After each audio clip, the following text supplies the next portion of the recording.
Hi, I'm Paul Peterson. And I'm Danny Banks. In part one of this lecture, it was interesting to see that teachers are being paid less today than in the past, relative to others with college degrees. Paul, what is the actual level of teacher salaries compared to that of other people in other specific fields? To answer that, Michael Podgorski, a professor at the University of Missouri, set teacher salaries to 100 and then compared all other salaries to what teachers make. This is an index that cancels things out over time. So he found that teachers made more than clinical lab technicians and social workers, but they made less than people in most other professional occupations: police, computer programmers, nurses, engineers, and administrators. So it looks as if teachers aren't particularly well paid. Most everybody else is getting 3 to 60% more. But teachers don't work during the summer, and a lot of them get vacation time when students aren't in school. What if you adjust the number for the number of weeks teachers work a year? Well, if you do that, the picture changes quite a bit. Then the amount that teachers are getting looks fairly attractive. Even relative to engineers and architects, teachers are not that far behind. And as compared to social workers, computer programmers, librarians, they're doing better. Teachers also get pretty good benefits, don't they? Are their benefits worth more than those in other professions? Well, over the years, benefit levels have increased for everybody in all parts of society as medical costs have gone up and more money is being set aside for pensions. But teacher benefits are about 15 to 16% of teachers' salaries, which is about 5% better than the benefit levels of other people in the private sector, which is about 11%.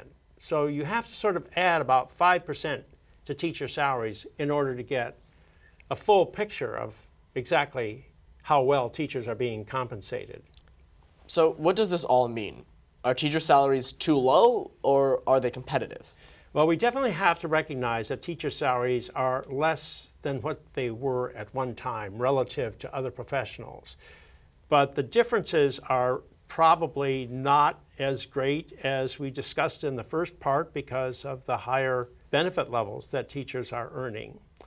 And then when you consider that teaching is a 9 to 10 month job, though it's always been that way, you have to realize that teacher salaries are not for the same amount of days worked as other people are working.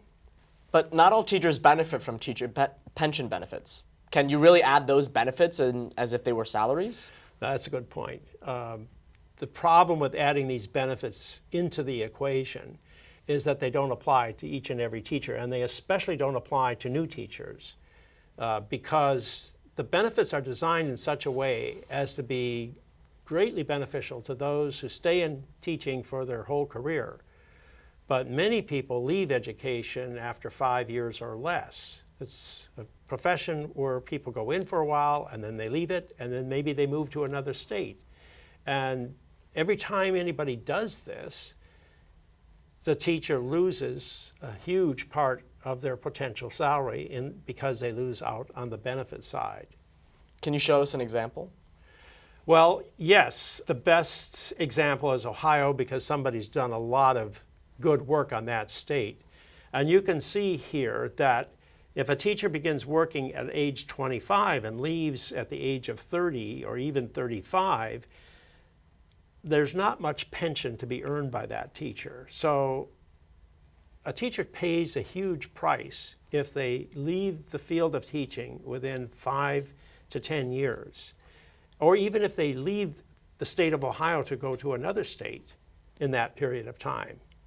Whereas those that stay in teaching until retirement at age 55 or 60, they benefit enormously, getting a very handsome retirement plan.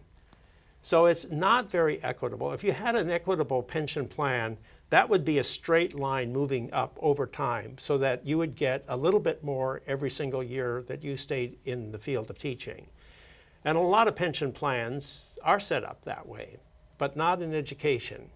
So this is one example of how teachers are being paid in the wrong way. They are encouraging people to stay in teaching when they might want to leave, and they are unfair to teachers who for some reason in their life situation cannot stay in the field of education over the long run.